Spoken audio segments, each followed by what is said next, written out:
Hari ini kami akan berkongsi tentang cara melakukan kontra pelanggan dan kontra pembekal.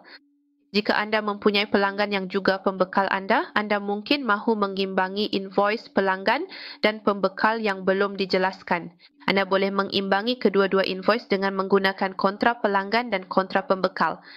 Sebagai contoh, jika anda mempunyai invoice jualan tertunggak untuk 200 dan invoice pembelian 450 untuk orang atau syarikat yang sama, jumlah sebenar yang terhutang kepada anda ialah 50 dan amaun kontra masukan ialah 150.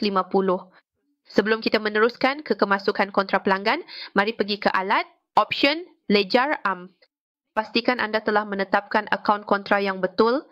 Klik pada OK. Disani panel ke bahagian pelanggan, terujian kontra pelanggan dan pilih baharu untuk memilih pelanggan anda.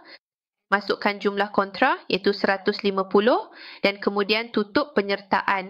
Seperti yang anda lihat, jumlahnya ialah 200 untuk IV 00099.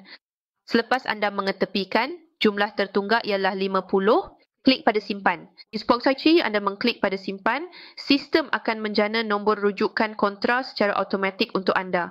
Sekarang, mari kita teruskan ke bahagian pembekal, khususnya kepada proses kontra pembekal. Untuk nombor kontra yang sama akan dijana secara automatik dalam kontra pembekal. Anda hanya perlu menyerlahkan dan klik pada edit. Pilih pembekal yang sama ABCSD and BHD untuk memasukkan jumlah kontra yang sama 150 dan untuk mengetepikan, klik pada simpan. Sebaik sahaja anda melakukannya, sistem akan melakukan entry berganda secara automatik untuk kontra ini. Terima kasih.